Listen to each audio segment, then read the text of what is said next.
దేవుని పట్ల మనకున్న ప్రయారిటీస్ ఏమన్నాయి అనేది ప్రభు ఎప్పుడు కూడా మనల్ని బట్టి మరి పరీక్షిస్తున్నటువంటి దేవుడై ఉన్నాడు. అవసరాలు ఉన్నప్పుడు మాత్రమే ప్రభు దగ్గరికి వస్తున్నామా, లేక అన్నిటికీ మించి దేవునితో గడపటానికి, దేవునితో సహవాసం చేయడానికి మనము ప్రయారిటీని కలిగి ఉన్నామా అనేది కూడా ఎప్పుడు మనం పరిశీలన చేసుకోవాల్సినటువంటి వారమైన. మంచిది ప్రియులారా, కొద్ది నిమిషాలు దేవుని వాక్యం ధ్యానం చేద్దాం. కొన్ని సంఘాల గురించి మనం కొన్ని మాటలు నేర్చుకుంటూ ఉన్నాం. ఈరోజు మరొక సంఘాన్ని మీ దృష్టికి తీసుకురావాలని ఆశపడతా ఉన్నాను. పౌలు చేత స్థాపించబడిన సంఘాల్లో ఆఖరి సంఘం ఇది. ఆల్మోస్ట్ అన్ని మనం కంప్లీట్ చేసుకున్నాము. ఈ సంఘం మరి క్రొత్త నిబంధనలోనే పెద్ద సంఘంగా, అంతేకాకుండా అన్ని సంఘాలకు ఒక ఒక తల్లి సంఘం అనొచ్చు, లేక కేంద్ర బిందువుగా ఈ సంఘం ఉంది. అదే రోమాలో ఉన్నటువంటి దేవుని సంఘం. రోమీల సంఘం అనొచ్చు, లేక రోమాలో ఉన్నటువంటి దేవుని సంఘం. అపోస్తలుడైన పౌలు రోమీలకు రాసిన పత్రిక మనం చూస్తాము. కానీ పత్రిక అయితే పౌలు రాశాడు, కానీ మనం చాలాసార్లు రోమా సంఘం గురించి మాట్లాడుతూ పౌలు ద్వారా కట్టబడిన సంఘం అంటాం. కానీ వాస్తవానికి రోమాలో ఉన్న దేవుని సంఘం పౌలు చేత కట్టబడింది కానే కాదు. పౌలు కట్టాడని కానీ అక్కడ సంఘాన్ని స్థాపించాడని కానీ మనకి ఎలాంటి ఆధారాలు లేవు. అసలు రోమాలో దేవుని సంఘం ఎలా ప్రారంభించబడింది అనేది ఇప్పటికీ మనకు ఒక అన్సర్టైన్ విషయంగా ఉంది. కానీ రోమా సంఘం మాత్రం రోమా సామ్రాజ్యంలో రాజధానిగా ఉంది కాబట్టి అటు ఎఫెసి కానివ్వండి, ఇటు ఫిలిప్పులో కానివ్వండి, తెసలోనికలో కానివ్వండి, కొరింథీలో కానివ్వండి, అంతియోకులో కానివ్వండి, అటు యెరూషలేములో కానివ్వండి, అన్ని సంఘాలకు కేంద్రమైనటువంటి సంఘంగా ఈ యొక్క సంఘం ఉన్నట్లుగా మనం చూస్తా ఉన్నాము. సో రోమా పట్టణంలో సంఘం కట్టింది ఎవరు? వాస్తవానికి పౌలు రాసినటువంటి రోమీలకు రాసిన పత్రికలో 1వ అధ్యాయం 1వ వచనంలో మనం చూసినప్పుడు, యేసుక్రీస్తు దాసుడును అపోస్తలుడుగా నుండుటకు పిలువబడిన వాడును దేవుని సువార్త నిమిత్తము ప్రత్యేకింపబడిన వాడైన పౌలు రోమాలో ఉన్న దేవుని ప్రియులందరికీ అనగా అన్నమాట. దేవుని సంగమునకు అనలేదు, దేవుని ప్రియులకు అనగా పరిశుద్ధులుగా ఉండుటకు పిలువబడిన వారికి శుభమని చెప్పి రాయునది అన్నటువంటి మాటను మనం చూస్తున్నాం. సో రోమాలో ఉన్న సంఘము పౌలు చేత స్థాపించబడలేదు. ఎవరు స్థాపించారు అంటే, ఇది అపోస్తుల ద్వారా స్థాపించబడిన సంఘం కాదు. యేసుక్రీస్తు ప్రభు వారు సువార్త పరిచయం చేస్తున్నప్పుడు ఆయన సువార్త విని చాలా మంది రక్షించబడ్డారు. ఫర్ ఎగ్జాంపుల్ మనం చూస్తే లోకా సువార్త 7వ అధ్యాయంలో రోమా సామ్రాజ్యంలో శతాధిపతిగా పనిచేస్తున్నటువంటి ఆయన తన సేవకునికి ఆరోగ్యం బాగోలేనప్పుడు దేవుడు గొప్ప కార్యం చేస్తే అక్కడే ప్రభు నమ్ముకున్నాడు. ఇలాగా రోమా సామ్రాజ్య అధికారులు కానివ్వండి, రోమాలో ఉన్నటువంటి ప్రధానమైన సమాజ మందిర అధికారులు కానివ్వండి, యేసుక్రీస్తు 3.5 సంవత్సరాలు సువార్త ప్రకటన చేస్తున్నప్పుడు ఆయన చేసిన ఆశ్చర్య కార్యాలు, ఆయన ప్రకటించిన సువార్తని చాలా మంది రక్షించబడ్డారు. యేసు ప్రభు ఆరోహణమైన పోయిన తర్వాత యెరూషలేములో పరిశుద్ధాత్మ దేవుడు ఆ అపోస్తుల మీద దిగి వచ్చిన తర్వాత ఆయా సందర్భాల్లో అపోస్తులు కొంతమంది రోమాలోకి వచ్చి అప్పటికే ప్రభు నమ్ముకున్నటువంటి వారిని ఒక సంఘముగా ఏర్పరిచి వారిని విశ్వాసంలో బలపరుచున్నట్లుగా మనం చూస్తున్నాం. చెప్పాలంటే ఈ సంఘం ఎవరి ద్వారా స్థాపించబడిందంటే యేసుక్రీస్తు సువార్త ద్వారా స్థాపించబడిందని మనం చెప్పుకోవచ్చు. కానీ చరిత్ర ఆధారాలు ఏమీ లేవు. పౌలు స్థాపించాడా, పేతురు స్థాపించాడా? కానీ ఆర్సిఎం డాక్ట్రిన్ అంటే రోమన్ క్యాథలిక్ ప్రజలు మాత్రము అపోస్తుడైన పేతురు ఈ సంఘాన్ని స్థాపించి ఉండొచ్చు. ఎందుకంటే యేసుక్రీస్తు ప్రభు తర్వాత శిష్యులు నడిపించిన నాయకుడిగా పేతురున్నాడు. అంతేకాకుండా రోమాలో ఉన్నటువంటి ఒక సంఘానికి ఆయన ఫస్ట్ సెంచరీలో ఫస్ట్ బిషప్ గా పనిచేసినట్లుగా క్యాథలిక్ డాక్యుమెంట్స్ మనకు తెలియజేస్తా ఉంది. అంతేకాకుండా అలెగ్జాండర్ నీరో ఆ కాలంలో ఆ రోమా సామ్రాజ్యాన్ని పరిపాలించిన అత్యంత క్రూరమైన రాజుల్లో నీరో రాజు ఒకడు కదా. ఆయన కాలంలో సిలువకు తలకిందులుగా మరి పేతురును వారు హతసాక్షిగా చంపినట్లుగా రోమాలోనే జరిగినట్లుగా మనం చూస్తున్నాం. సో దీన్ని బట్టి చాలా మంది ఏమి నమ్ముతున్నారంటే, పౌలే సంఘాన్ని స్థాపించి ఉండొచ్చు. అక్కడ యేసు ప్రభు సువార్త విని కొంతమంది రక్షించబడినప్పుడు, ప్రభు సువార్తకు ఆకర్షితులైనప్పుడు ప్రధాన శిష్యుడిగా ఉన్నాడు కాబట్టి పేతురు సంఘాన్ని స్థాపించి ఉండొచ్చు. అందుకనే నీరో చక్రవర్తి పేతురుని చంపుండొచ్చు అని చెప్తారు. కానీ పేతురు పత్రికలో కానివ్వండి, లేక అపొస్తలుల కార్యాల్లో కానివ్వండి, దీని గురించి ఆధారాలు ఏమీ లేవు. సో రోమీలకు రాస్తున్నటువంటి పత్రిక మనం చదువుతున్నప్పుడు ఇది పౌలు ద్వారా స్థాపించబడిన సంఘం అని మీరు అనుకోవద్దు. పౌలు పత్రిక రాశాడంతే. అక్కడున్న దేవుని ప్రియులకు, విశ్వాసులకు వారిని ప్రోత్సహించడానికి, వారిని ఆదరించడానికి, వారికి కొన్ని హెచ్చరికలు రాసినట్లుగా రోమా పత్రిక అంతట్లో మనం చూస్తా ఉన్నాం. సో ఇది రోమా సంఘం వెనక ఉన్నటువంటి చరిత్ర. సో మనం జ్ఞాపకం చేసుకోవాల్సిన మాట, అసలు రోమా పట్టణం గురించి అపోస్తుల కార్యాల్లో చాలా చోట్ల ఉంటుంది. అంతేకాకుండా రోమన్స్ గురించి చరిత్రలో ఇప్పటికీ మనం మాట్లాడుకుంటున్నాం. ఎవరి రోమన్స్ అని మనం ఆలోచించాలి ఖచ్చితంగా. రోమీలకు అంటున్నప్పుడు ఎవరి రోమన్స్? పాత నిబంధనలో ఎక్కడా కూడా రోమీలు లేక రోమన్స్ అన్నమాట మనకి ఎక్కడ కూడా కనపడలేదు. కానీ పాత నిబంధనకు క్రొత్త నిబంధనకు మధ్యలో ఇంటర్ టెస్టిమెంటల్ పీరియడ్ అంటారు కదండి. ఇంటర్ టెస్టిమెంటల్ పీరియడ్ అంటే పాత నిబంధనకు క్రొత్త నిబంధనకు మధ్యలో ఉన్నటువంటి 400 సంవత్సర కాలాన్ని ఇంటర్ టెస్టిమెంటల్ పీరియడ్ అంటారు. అంటే 2 టెస్టిమెంట్స్ కి మధ్యలో ఉన్న కాలం. ఈ 400 సంవత్సర కాలంలో అప్పటి వరకు గ్రీకులు ఆధీనంలో ఉన్నటువంటి ఇశ్రాయేలు ప్రజలు ఆ తర్వాత రోమీలు ద్వారా వారిని ఆక్రమించుకుని రోమీల కిందకు వచ్చినట్లుగా మనం చూస్తాం. అంటే అప్పటి వరకు గ్రీకులు పరిపాలించారు, ఆ తర్వాత రోమీలు యొక్క పరిపాలన ప్రారంభమైనట్లుగా మనం చూస్తున్నాం. రోమా సామ్రాజ్యము అత్యంత ఘోరమైంది, రవి అస్తమించిన రాజ్యం అంటారు అప్పట్లోనే. అక్కడ పరిపాలించే హెరోదీలు కానివ్వండి, లేక నీరో చక్రవర్తి కానివ్వండి, అలెగ్జాండర్ సీజర్ కానివ్వండి, వీళ్ళు ప్రపంచ చరిత్రలో అత్యంత క్రూరమైనటువంటి వారు. అందుకని ఇప్పటికీ రోమన్స్ అంటే యుద్ధ వీరులు అంటే రోమన్సే. అట్లాగా ప్రపంచాన్ని వాళ్ళు గడగడలాడించారు. అప్పటి వరకు ఇశ్రాయేలు ప్రజలు గ్రీకులు స్వాధీనంలో ఉండగా ఈ ఇంటర్ టెస్టిమెంటల్ పీరియడ్ లో 400 సంవత్సరాల కాలంలో రోమీలు పరిపాలనలోకి వచ్చినట్లుగా మనం చూస్తాం. అందుకనే మన సువార్తలు చదువుతున్నప్పుడు సువార్తలు ఓపెన్ చేయంగానే మనకి మరి అక్కడ మనము యేసుక్రీస్తు ప్రభు పుడుతున్నప్పుడు అక్కడ సీజర్ అగస్టస్ కాలంలో క్లౌదియా అగస్టస్ కాలంలో జనాభా లెక్కలు వేయాలి కాబట్టి మీ సొంత గ్రామాలకు వెళ్ళండి అని చాటింపు వేసినప్పుడు దేవుడు తన యొక్క ప్రణాళికను, ప్రవచనాన్ని నెరవేర్చడం కొరకు నజరేతు నుండి వారిని బెత్లెహేముకు నడిపించినట్లుగా మనం చూస్తున్నాం. ఆ తర్వాత రోమీలకు రాజుగా ఉన్నటువంటి హేరోదు రాజు అక్కడ 2 సంవత్సరాల వయసు లోపు ఉన్నటువంటి మగబిడ్డలందరినీ హత్య చేయించడం మనకు తెలుసు. ఆ తర్వాత రోమీలను పరిపాలించడానికి వచ్చినటువంటి పిలాతు యేసుక్రీస్తు ప్రభుని సిలువకు అప్పగించడం మనకు తెలుసు. రోమా సామ్రాజ్యం అంతటిని మనం చూసినప్పుడు స్వార్థకు వ్యతిరేకులుగా, యేసు ప్రభు అనుచరుల్ని అణిచివేసిన వారిగా, అనేక రీతిలుగా వారిని చిరఛాదనం చేసో, లేకపోతే ఆ బళ్ళేలతో పొడిచో, లేకపోతే కాగుతున్న నూనెలో వేసో, లేకపోతే సిలువకు తలకిందులుగా వేసో, ఏదో ఒక రీతి హతసాక్షులుగా వారిని చంపినట్లుగా మనం చూస్తున్నాం. కానీ రోమాలో ఉన్నటువంటి దేవుని సంఘం ఎంత అంటే అనేక మంది అపోస్తులు, దేవుని ప్రజల రక్తపు బిందులు ఆ నేల మీద కార్చబడిన తర్వాత ఆ రహస్యముగా చాలా మంది ప్రభువుని అంగీకరించారు. నేను ఇందాక చెప్పినటువంటి లోకాసు వార్త 7వ అధ్యాయంలో శతాధిపతి కానివ్వండి, లేక పిలాతు భార్య కానివ్వండి, అనేక మంది ప్రభును లోపల గౌరవించిన వారు, ప్రభు వాక్యాన్ని అంగీకరించిన వారు చాలా మంది మనకున్నారు. యేసు ప్రభు చనిపోయిన తర్వాత, ఆరోహణమైపోయిన తర్వాత ఎప్పుడైతే పరిశుద్ధాత్మ దేవుని ద్వారా వారు నింపబడ్డారో, వారు ధైర్యంతో నింపబడి రోమాలోకి వెళ్లి సువార్త ప్రకటించి అప్పటికే ప్రభు నమ్ముకున్న చాలా మందిని సమకూర్చి సంఘం కట్టినట్లుగా చరిత్ర మనకి బోధిస్తా ఉంది. కాబట్టి రోమాలో ఉన్న సంఘాన్ని పౌలు స్థాపించలేదు, లేక పేతురు స్థాపించలేదు. కానీ యేసుక్రీస్తు వారి సేవా ఫలితంగా అనేక మంది దేవుని బిడ్డలు కార్చిన హతసాక్షుల రక్తము ఫలితంగా అనేక మంది ప్రభువుని అంగీకరించారు.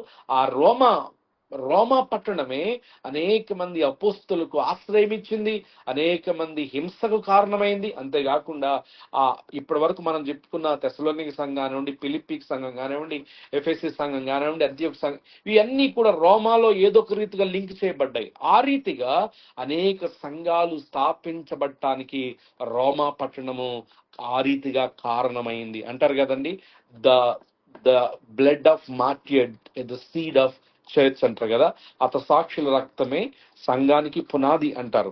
ఆ రీతిగా ఈ రోమాపట్నంలో ప్రాముఖ్యమైనటువంటి సేవకులు యాకోబు, పేతురు, పౌలు లేరు. కానీ అక్కడ కార్చబడిన రక్తము ద్వారానే సంఘము స్థాపించబడినట్లుగా మనం చూస్తా ఉన్నాం. పౌలు బాధ్యత తీసుకున్నాడు. వాస్తవానికి పౌలే ఎందుకు రోమా పట్టణానికి రోమీలకు లేఖ రాయాల్సి వచ్చిందంటే, చూడండి అక్కడ రోమా పట్టణంలో యూదులు ఉన్నారు, యూదేతరులు ఉన్నారు. నాన్ జ్యూస్ అంటారు వాళ్ళని.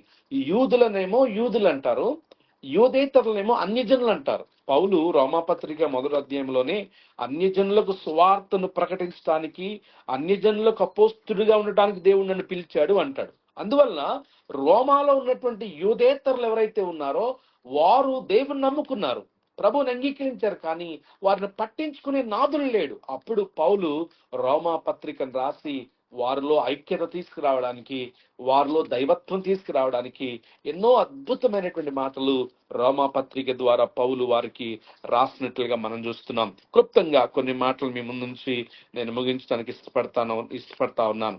రోమా పత్రికలోకి మనం వద్దాం. రోమా సంఘంలో నుంచి మనం ఏమి నేర్చుకోగలమో ఈ రాత్రి కొన్ని మాటలు ధ్యానం చేద్దాం. వాస్తవానికి ఈ పత్రిక ఎందుకు రాశాడు Paul? What is the state of the church? ఈ సంఘం ఎలాంటి స్థితిలో ఉంది అని మనం ఆలోచన చేస్తే, నేను చెప్పినట్లుగా వచ్చి పోయేవాళ్ళు ఎక్కువ ఉన్నారు రోమా పట్టణంలో.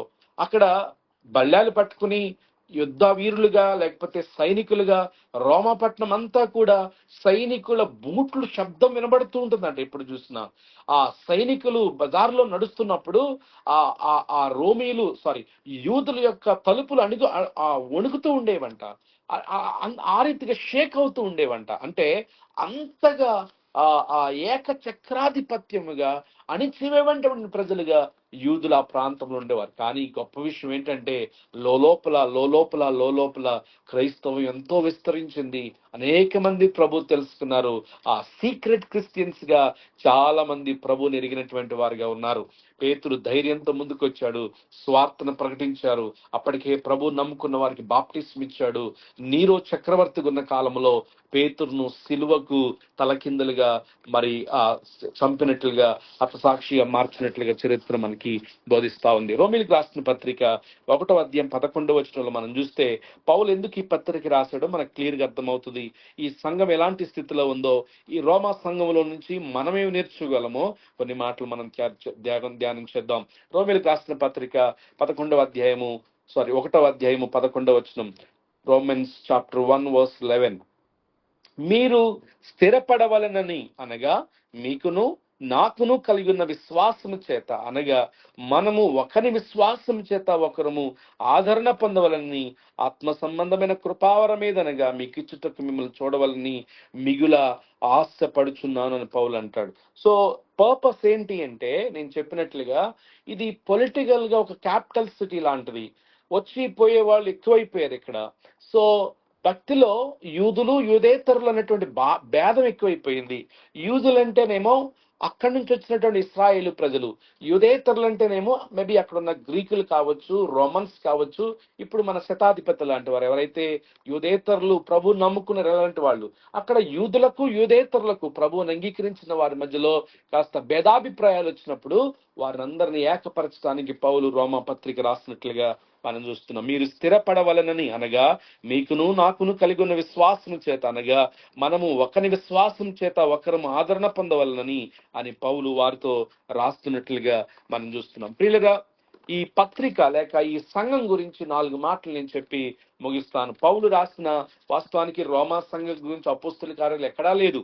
రోమాలో నుంచి ఎఫెస్లోకి వెళ్ళాడు, రోమాలో నుంచి ఫిలిప్పులోకి వెళ్ళాడు అని ఉంది. కానీ రోమా సంఘంలో పౌలు మాట్లాడాడు, సమాజ మందిరంలో వాక్యం బోధించాడు, 1 సంవత్సరం ఉన్నాడు, 2 సంవత్సరం వచ్చినాలు ఎక్కడా కొనలేదు. రోమాలో జైల్లో వేయబడ్డాడు. జైల్లో నుండి సమాజ మందిర అధికారులు ఎదుట వారి మధ్యలో తనకున్న యూదా పౌరసత్వాన్ని బట్టి, తనకున్నటువంటి రోమా పౌరసత్వాన్ని బట్టి ఆయన వారితో వాదించిన సందర్భాలు ఉన్నాయి. కానీ రోమాలో వాక్యం చెప్పినట్లుగా అపోస్తుల కార్యాల్లో మనకి ఎక్కడ కూడా కనిపించదు. కానీ పౌలు రోమీలను అర్థం చేసుకుని రోమా సంఘాన్ని ఏదో ఒక రీతి ఆదరించాలని ఈ పత్రిక రాశాడు. కాబట్టి ఆ సంఘంలో నుంచి మనం ఏం నేర్చుకోవాలో కొన్ని మాటలు మనం తెలుసుకుందాం. మొట్టమొదటిగా సువార్తలో ఉన్నటువంటి శక్తి లేక సువార్త ద్వారా సంఘము ఏ రీతిగా ఐక్యపరచబడాలి అనేటువంటి విషయాన్ని ఈ సంఘం ద్వారా మనం నేర్చుకోవాలి. పౌలు రాస్తున్నాడు చూడండి, 1వ అధ్యాయము 15వ వచనం నుంచి 17వ వచనం వరకు. 1వ అధ్యాయము 15వ వచనం నుంచి 17వ వచనం వరకు. 14వ వచనం చదువుతున్నాను చూడండి. గ్రీకు దేశస్థులను గ్రీసు దేశస్థులు కాని వారిని జ్ఞానులకును మూఢులకును నేను రోడస్తును కాగా, నా వలనైనంత మట్టుకు రోమాలోని మీకు సువార్త ప్రకటించుటకు సిద్ధముగా ఉన్నాను. సువార్తను గురించి నేను సిగ్గుపడి వాడను కాను. ఏలైనగా నమ్ము ప్రతివానికి, చూడండి, ఇప్పుడు మొదట యూదునికి, గ్రీసు దేశస్థుని కంటే ఎవరు, నాన్ జ్యూస్ కి కూడా రక్షణ కలుగుటకు అది దేవుని శక్తి అయి ఉంది. మొదటి మాట మనం ఏం నేర్చుకోగలుగుతాం అంటే యూనిటీ త్రూ ది గాస్పల్. స్వార్థ ద్వారా యూదులు యోధేతరులు ఒకటే చేయబడుతున్నారు. స్వార్థకి ఇచ్చిన డెఫినేషన్ ఏంటంటే నమ్మిన వారికి అనగా యూదులకును యోధేతరులకును అది దేవుని శక్తి. It's power of God. Those who believe, దేవుని యందు విశ్వాసం ఉంచిన వారికి స్వార్థ మరి బలమైన శక్తిగా ఉన్నట్లుగా మనం చూస్తా ఉన్నాం. ఇక్కడ జెంటైల్స్, జ్యూస్, అన్యజనులు, యూదులు అన్నటువంటి పదాలు చాలా చోట్ల రోమా పత్రికలో మనకు కనిపిస్తాయి. అంటే అదొక పొలిటికల్ క్యాపిటల్ సిటీ కాబట్టి ఈ జాతిపరమైన లేక ఈ కులపరమైనటువంటి పిచ్చున్నటువంటి వారి గురించి రాస్తూ, మీరు యూదులైతేనేమి యూదేతరులైతేనేమి దేవుని స్వార్థ వల్ల మీరు ఏకం చేయబడ్డారు. So through the gospel your barriers, లేకపోతే కుల సంబంధమైన జాతి సంబంధమైన సరిహద్దులు చెరిపివేయబడ్డాయి విత్ ఇన్ ద చర్చ్. అందుకని రోమా సామ్రాజ్యము లేక రోమా పట్టణానికి ఆయన రాస్తున్నప్పుడు సంఘం ఏమైందో చాలా మెటఫోర్స్ కూడా ఆయన జ్ఞాపకం చేశాడు. మీరు సంఘములోనికి వచ్చినప్పుడు మీరు యూదులు అవ్వచ్చు, గ్రీకు దేశస్థులు అవ్వచ్చు, యూదేతరులు అవ్వచ్చు, అన్యజనులు అవ్వచ్చు, ప్రభువుని అంగీకరించిన తర్వాత you all called as the body of Christ, క్రీస్తు శరీరంగా మీరు పిలువబడాలి అని పౌలు రోమా పట్టణానికి, రోమా సంఘానికి రాసినట్లుగా మనం చూస్తున్నాం. అదే మాట 3వ అధ్యాయం 22వ వచనంలో చెప్తా ఉంటాడు. చూడండి, 3వ అధ్యాయం 22వ వచనం, అది యేసుక్రీస్తు నందలి విశ్వాస మూలమందైనదై నమ్ము వారందరికి కలుగు దేవుని నీతి అయినది. 23వ వచనం, ఏ భేదము లేదు. సో చూడండి, పౌలు వారిలో ఏం తీసుకురావడానికి ప్రయత్నం చేస్తున్నాడు? పొలిటికల్ గా, లేకపోతే ఈ యూదుడు యోధేతరుడు, అన్యజనులు, గ్రీసు దేశస్థుడు అనే భేదాలు సంఘంలో వచ్చినప్పుడు, అవుట్ ఆఫ్ ద చర్చ్ లేక విత్ ఇన్ ద చర్చ్ ఉన్నప్పుడు, Paul was trying to bring oneness among them. వారి మధ్యలో స్వార్థ వల్ల కలిగేటువంటి ఐక్యతను వారిలో తీసుకురావడానికి పౌలు ఇష్టపడుతున్నాడు. చూడండి, 23వ వచనం, ఏ భేదమును లేదు, అందరూ పాపము చేసి దేవుడు అనుగ్రహించు మహిమను పొందలేకపోతున్నారు. కావున నమ్మువారు ఆయన కృపచేతని క్రీస్తు యేసునందలి విమోచన ద్వారా ఉచితముగా నీతిమంతులని తెరవబడుతున్నారు. పౌలు అంటాడు చాలా చోట్ల, మనం ఏమైనా గ్రీసు దేశస్థులమైనా లేక రోమీలమైనా యూదులమైనా అన్ని జనులమైనా క్రీస్తులో మనము ఏకం చేయబడి ఆయన రక్తముతో కడగబడి క్రీస్తు శరీరముగా మనం మార్చబడాలి. So unity through the gospel of Christ. క్రీస్తు స్వార్థ ద్వారా సంఘములో, రోమా పట్టణములో ఐక్యత రావాలి అని పౌలు కోరుకుంటున్నాడు. అక్కడ వచ్చిన గొడవ ఏంటంటే, యూదులకేమో పెద్ద పెద్ద సీట్లు వేసి, అన్ని జనుల నుంచి ప్రభు రక్షించబడినటువంటి కన్వర్ట్స్ కేమో చిన్న చిన్న సీట్లు వేశారంట. భోజనాలు పెట్టేటప్పుడు యూదులకేమో ఫస్ట్ పెట్టి, అన్ని జనుల్లో నుంచి ప్రభు రక్షించుకున్నటువంటి వారికేమో ఆఖరిలో పెడుతున్నారంట. అలాంటి భేదాభిప్రాయాలు వచ్చినప్పుడు, అన్ని జనుల్లో నుంచి ప్రభు రక్షించుకున్న వారిని చిన్న చూపు చూస్తున్నప్పుడు, వాళ్ళందరూ ఒకటేనన్న భావన తీసుకురావడానికి పౌలు ప్రయత్నం చేస్తున్నాడు. సో యూనిటీ త్రూ గాస్పల్, స్వార్థ ద్వారా వారికి ఐక్యత రావాలని పౌలు రాస్తున్నాడు. రెండో మాట ఏంటంటే యూనిటీ త్రూ సర్వీస్, సేవ చేయడం ద్వారా, ఒకరినొకరు పరిచర్య చేసుకోవడం ద్వారా, ఒకరినొకరు సహకరించుకోవడం ద్వారా వారి మధ్యలో మరి ఈ విధమైనటువంటి ఐక్యత రావాలని దేవుడు పౌలు కోరుకుంటున్నాడు. ఎఫెసీ పత్రికలో మనం చూసాం, సంఘం అనగా బ్రైడ్ ఆఫ్ క్రైస్ట్, క్రీస్తు యొక్క వధువై ఉందని, అంతేకాకుండా దేవుని యొక్క గృహమై ఉందని మనం చూసాం ఎఫెసీ 2:19. అంతేకాకుండా దేవుని పొలమై ఉంది, వ్యవసాయమై ఉందని చూసాం. అంతేకాకుండా దేవుని ఇల్లై ఉందని చూసాం 1 కొరింథీ 3:9లో. అంతేకాకుండా రోమా 12:4లో మనం చూసినప్పుడు చూడండి, ఆ మాట పౌలు వారందరినీ ఏ రీతిగా ఒకరినొకరు పరిచర్య చేసుకోవాలో, ఒకరినొకరు సహకరించుకోవాలో అక్కడ రాస్తాను. చూడండి 12:4, ఒక్క శరీరము మనకు కలిగిన, ఒక్క శరీరములో మనకు అనేక అవయవములుండినను ఈ అవయవములన్నిటినికి ఒకటే పని ఎలాగూ ఉండదో అలాగే అనేకులైన మనము క్రీస్తులో ఒక్క శరీరముగా ఉండి ఒకరికొకరము ప్రత్యేకంగా అవయవములై ఉన్నాము. దేవునికి స్తోత్రం. సో డెఫినేషన్ ఆఫ్ చర్చ్ ఇక్కడ ఒకే బాడీలో చాలా పార్ట్స్ ఉంటాయి. ఆ పార్ట్స్ అన్నిటికీ ఒకే పని ఉండదు, కానీ అన్ని కలిసి ఒకే పర్పస్ తో పనిచేస్తాయి. శరీరము క్షమాభివృద్ధి పొందడం కొరకు నోరేమో తింటుంది, పొట్టేమో అరాయించుకుంటుంది, చేతులేమో కష్టపడి పనిచేస్తాయి, కాళ్ళేమో నడుస్తాయి, ముక్కేమో వాసన చూస్తుంది, కళ్ళేమో చూస్తుంది. బాడీ ఒక శరీరము క్షమాభివృద్ధి పొందుకోవడం కొరకు అవయవములన్నీ తమకు కలిగిన పనిని ఏ రీతిగా నిర్వర్తిస్తున్నాయో ఒకరినొకరు సంఘములు ఆ రీతిగా పరిచర్య చేసుకోవాలి. సర్వ్ ఈచ్ అదర్, ఒకరికొకరు సేవ చేసుకోవాలి.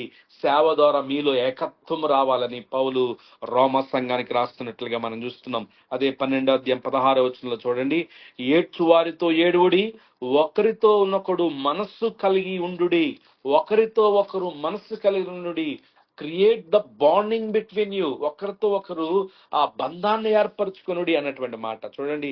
హెచ్చువాటి యందు మనస్సుంచక తగ్గువాటి యందు ఆసక్తులైనడి, మీకు మీరే బుద్ధులమంతములు అనుకోవద్దు, కీడుకు ప్రతి కీడుని ఎవరిని చేయవద్దు, మనుషులందరి దృష్టికి యోగ్యమైన వాటిని గురించి ఆలోచన కలిగుండుడని పౌలు రాస్తున్నాడు. ఒకరినొకరు మనస్సు కలిగుండుడి, ఎందుకంటే మీరు ఒకే శరీరములో అవయవములై ఉన్నారు.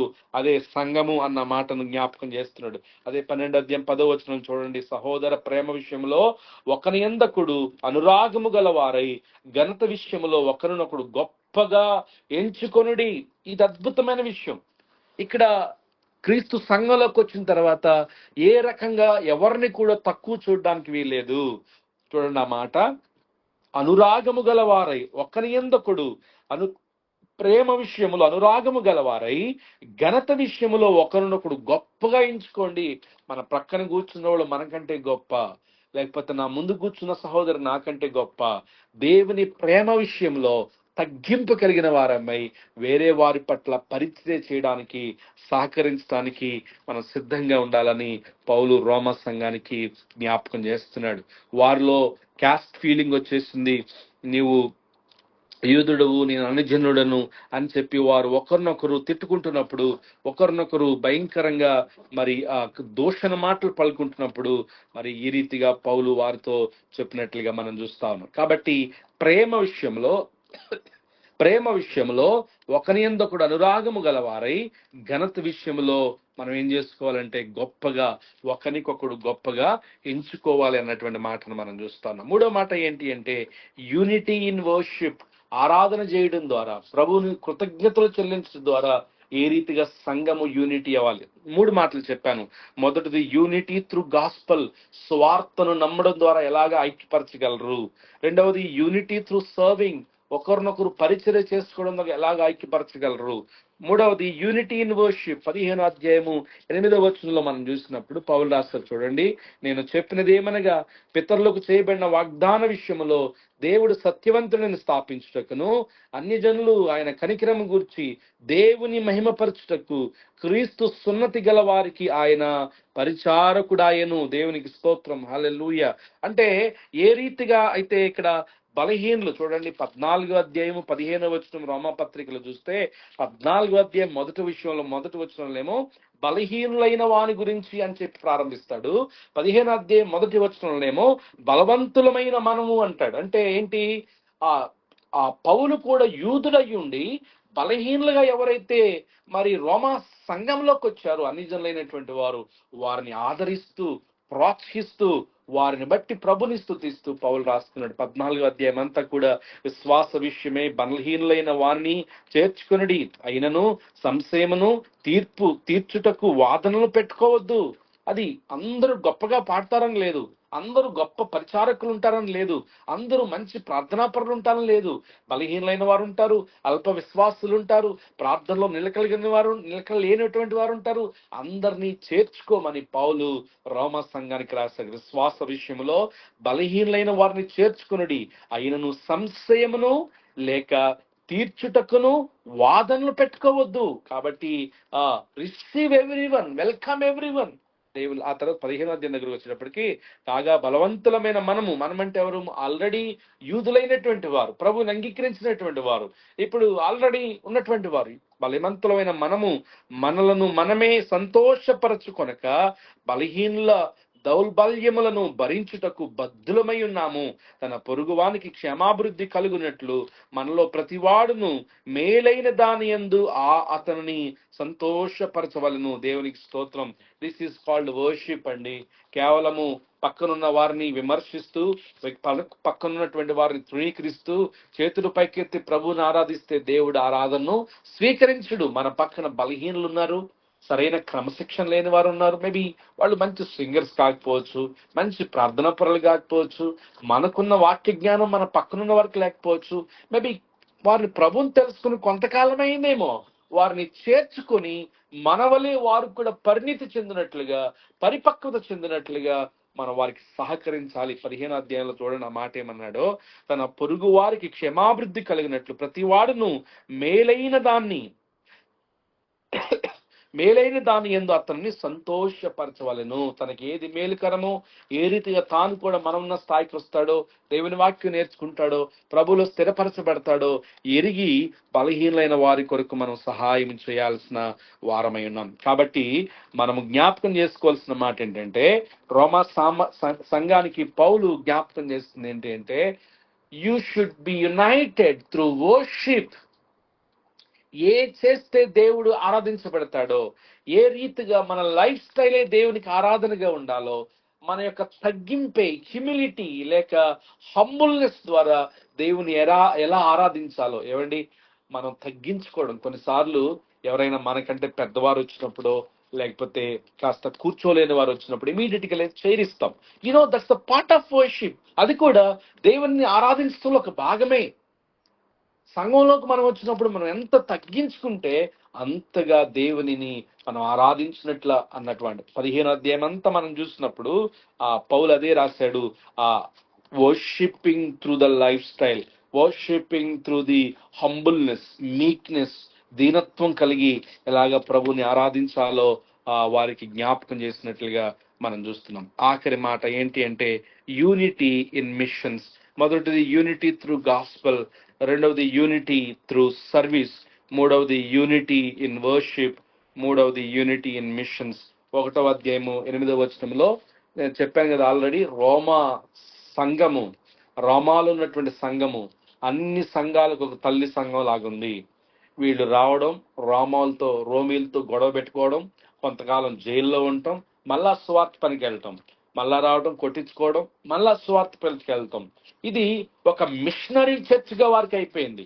వారు రోమీలకు రావటం, వారితో వాదించడం, తర్కించడం, అక్కడ ఉన్న కొంతమంది చూసి ప్రభుని తెలుసుకోవడం, లోపల సీక్రెట్ గా ప్రభు స్వార్థను అంగీకరించడం. ఆ రీతిగా ఇక్కడ రోమా సంఘం అనేది దేవుని వాక్యములో, డాక్టర్నల్ నాలెడ్జ్ లో చాలా జ్ఞానులుగా వారు మారిపోయారు.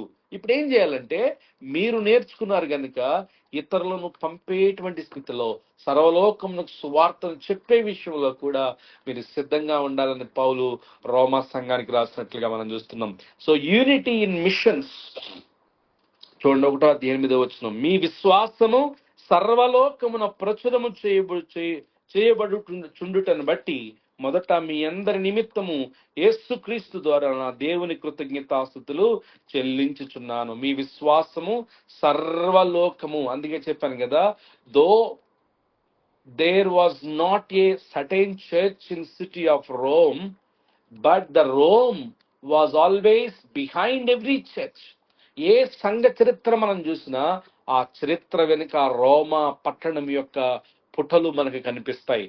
అక్కడ పెద్ద సంఘం ఉందో లేదో మనకు తెలియదు, కానీ ఎంత బలమైన విశ్వాసులు ఉన్నారో లేదో మనకు తెలియదు, కానీ యేసు ప్రభు ఆరోహణం అయిపోయిన తర్వాత ప్రభువుకు అంగీకరించిన వారిని ఎవరు ముందుకు నడిపించారో మనకు తెలియదు. కానీ ఏ సంఘాన్ని మనం తీసుకున్నా, కొరింథీ, గలతీయ, ఫిలిప్పి, కొలస్సి, ఏ సంఘాన్ని మనం తీసుకున్నా ఇక్కడ మనం జ్ఞాపకం చేసుకుంటున్నాం, రోమా అనేది ఆ సంఘ చరిత్రలో విలీనమయ్యింది, భాగమయ్యింది.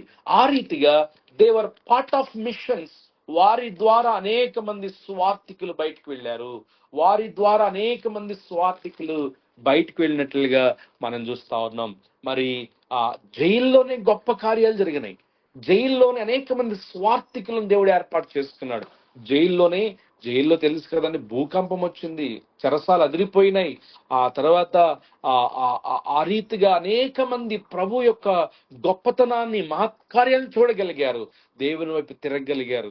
ఈ రోమా సైనికుల అణిచివేతను వారు భయపడి చాలా మంది బయటకు రాలేకపోయారు. కానీ ఇది ఒక గొప్ప సంఘంగా రోమా పట్టణంలో కట్టబడినట్లుగా చరిత్ర మనకు కనిపిస్తుంది. యాక్ట్స్ లో అపొస్తలుల కార్యం 2వ అధ్యాయంలో యెరూషలేములో మేడగదిలో వారి ప్రార్థన చేస్తున్నప్పుడు పరిశుద్ధాత్మ దేవుని ద్వారా నింపబడిన తర్వాత, ఆ తర్వాత 6-7 అధ్యాయాల తర్వాత పేతురు మనకు కనిపించడు. స్కాలర్స్ చెప్పిన మాట ఏంటంటే, Peter directly came to Rome లోకి వచ్చి ఎవరైతే సీక్రెట్ క్రిస్టియన్స్ గా ప్రభు చేసిన మహత్కార్యాలు చూసి, మనం చూస్తాం కదా, ఎమ్మాయి గ్రామానికి వెళుతున్న వారు కూడా ప్రభు గురించి మాట్లాడుకున్నారు. ఓ నీతిమంతుడిని వీరు సిలువ వేశారంట, ఆయన రక్తం కార్చబడిందంట, ఆ తర్వాత ఆయన పునరుద్ధానుడే లేచాడంట. ఆ వార్త రోమా ఎక్కడైతే అణిచివేత ఎక్కడ ఉందో అక్కడే స్వార్థ ప్రబలుద్ది కదండి. ఆ రీతిగా అటు పక్కన యెరూషలేము కంటే, ఇటు పక్కన గలతియా లేకపోతే ఈ ప్రాంతాల కంటే మధ్యలో ఉన్నటువంటి రోమా పట్టణంలో స్వార్థ ఎక్కువగా ప్రబలినట్టు మనం చూస్తున్నాం. అందుకనే క్రీస్తు శకం 1వ శతాబ్దంలో పేతురు ఆ సంఘానికి బిషప్ గా పనిచేస్తున్నట్లుగా ఎర్లీ చర్చ్ హిస్టరీలో మనకి తెలియజేస్తా ఉంది. కాబట్టి రోమాలో నుంచి మనం నేర్చుకుంటున్న మాట ఏంటంటే, ఈ సంఘంలో నుంచి there will be unity through gospel, స్వార్థ ద్వారా ఐక్యత. రెండవది పరిచర్య చేయడం ద్వారా ఐక్యత. మూడవది ఆరాధించడం ద్వారా ఐక్యత. నాలుగవది మిషన్ వర్క్, అంటే స్వార్థను ప్రచురం చేయడం ద్వారా ఐక్యత అన్న మాట ఎందుకు పౌలు హైలైట్ చేస్తాడంటే, మరలా చెప్తున్నాను, యూదులకు యోధేతరులకు జాతి సంబంధమైన భేదాభిప్రాయాలు వచ్చి సంఘంలో కూడా వాళ్ళు కొట్టుకుంటున్నప్పుడు, కక్షలు పెంచుకుంటున్నప్పుడు వారిలో ఐక్యత తీసుకురావడానికి పేతురు పౌలు ఈ పత్రిక రాసినట్లుగా మనం చూస్తున్నాం. కాబట్టి నేటి సంఘంగా మనం కూడా స్వార్థ, దేవుని వాక్యం ప్రకటించబడుతున్నప్పుడు వాక్యం మనలో ఉన్నటువంటి భేదాభిప్రాయాలు తొలగించివేయాలి. ఒకవేళ మన పక్కన మనకంటే బీదవారు ఉన్నారేమో, లేకపోతే మన తోటి వారు మనంత గొప్పవారు కాకపోవచ్చు, మనంత జ్ఞానం లేని వారు కావచ్చు, but with in the church, సంఘములో ఒకరు హెచ్చు ఒకరు తక్కువ అని భేదాభిప్రాయాలు ఏమీ కూడా లేదు. ఏ భేదమును లేదు. అంతే, వాళ్ళు అది, వీళ్ళు ఇది, వీళ్ళు అది, అలాంటిది ఏమీ లేదు. మనందరము క్రీస్తు రక్తముతో కడగబడి క్రీస్తు శరీరములో అవయవములై ఉన్నాము. దేవుని యొక్క శరీరంలో మనందరం అభయములో ఉన్నాం. ఆ రీతిగా ఐక్యతతో, ఏకత్వముతో, వన్నెస్ తో సంఘము ముందుకెళ్లాలని చెప్పి పౌలు కోరుకుంటున్నాడు. ఈ యొక్క రోమా పత్రికలో మనం చూస్తాం కదా, 12వ అధ్యాయంలో మనందరికీ బాగా నోటెడ్ అయినటువంటి వాక్యం, ఈ లోక మర్యాదను అనుసరింపగా ఉత్తమమును అనుకూలమును దేవునికి ఇష్టమైన చిత్తమేదో పరీక్షించి మేము తెలుసుకున్నట్లుగా మీ మనస్సు మారి నూతన మగుట వలన రూపాంతరము పొందుడి అన్నటువంటి మాట.